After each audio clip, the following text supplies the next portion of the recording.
രാജ്യ തലസ്ഥാനത്ത് ഇന്നും കനത്ത മഴയ്ക്ക് സാധ്യതയെന്ന് കാലാവസ്ഥാ നിരീക്ഷണ കേന്ദ്രം. പ്രളയ ഭീഷണിയെ മറികടക്കാൻ ഭരണകൂടം തയ്യാറെടുപ്പുകൾ പൂർത്തിയാക്കിയിട്ടുണ്ട്. ഹത്നകുണ്ട് അണക്കെട്ടിൽ നിന്ന് വൻതോതിൽ വെള്ളം തുറന്നുവിടുന്നത് യമുന നദിയിലെ ജലനിരപ്പ് ക്രമാതീതമായി വർദ്ധിപ്പിക്കുന്നുണ്ട്. രാജ്യ തലസ്ഥാനം നേരിടുന്ന ഏറ്റവും വലിയ ഭീഷണി ഹത്നികുണ്ട് അണക്കെട്ടിൽ നിന്നും തുറന്നുവിടുന്ന വെള്ളമാണ്. അടുത്ത 32 മണിക്കൂറിനകം 29,000-ലധികം ക്യൂസെക്സ് വെള്ളമാണ് ഡൽഹിയിലേക്ക് വീണ്ടും എത്താൻ പോകുന്നത്. മഴ മാറി നിൽക്കുന്നുണ്ട്. അപ്പോഴും യമുനയിൽ ക്രമാതീതമായി ജലനിരപ്പ് വർദ്ധിച്ചുകൊണ്ടേയിരിക്കുകയാണ്.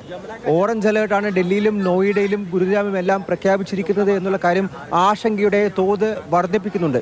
ഇതിനോടകം തന്നെ യമുന ഘാട്ടിലേക്കൊക്കെ വെള്ളം കയറി തുടങ്ങിയിരിക്കുന്നു.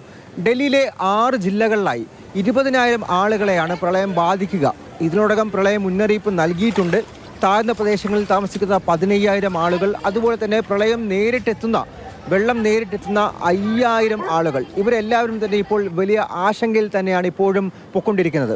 പഴയ റെയിൽ പാലത്തിൽ ജലനിരപ്പ് അപകട സൂചികയ്ക്ക് മുകളിലാണ് യമുന നദിയിൽ ഒഴുകിക്കൊണ്ടിരിക്കുന്നത്.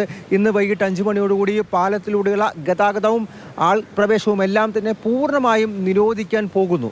ഡൽഹിക്ക് അപ്പുറത്തേക്ക് പഞ്ചാബിലും ഹരിയാനയിലും ഉത്തരാഖണ്ഡിലും ഉത്തർപ്രദേശിലും ഹിമാചൽ പ്രദേശിലും ഒക്കെ പ്രളയക്കെടുതി, മഴക്കെടുതി വലിയ തോതിൽ തന്നെ ജനജീവിതത്തെ ബാധിച്ചുകൊണ്ടിരിക്കുന്ന വൻ നാശനഷ്ടങ്ങളാണ് ഉത്തരേന്ത്യൻ സംസ്ഥാനങ്ങളിൽ ഉണ്ടായിക്കൊണ്ടിരിക്കുന്നത്.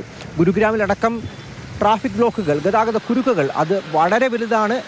2-3 കിലോമീറ്ററുകൾ താണ്ടാൻ പോലും മണിക്കൂറുകൾ എടുക്കുന്ന അവസ്ഥയാണ് ഇന്നലെ രാത്രി മുതൽ തന്നെ ഉണ്ടായിരിക്കുന്നത്. ഗുരുഗ്രാമിലൊക്കെ ഇന്നലെ രാത്രിയും ഇന്നലെ വൈകിട്ട് മുതൽ പെയ്ത മഴയിൽ വലിയ തോതിലുള്ള വെള്ളക്കെട്ടുണ്ടായി. അത് പക്ഷേ ഇപ്പോൾ മഴ ശമിച്ചതോടുകൂടി വെള്ളക്കെട്ടിൽ മാത്രം ഒരല്പം അയവ് വന്നിട്ടുമുണ്ട്.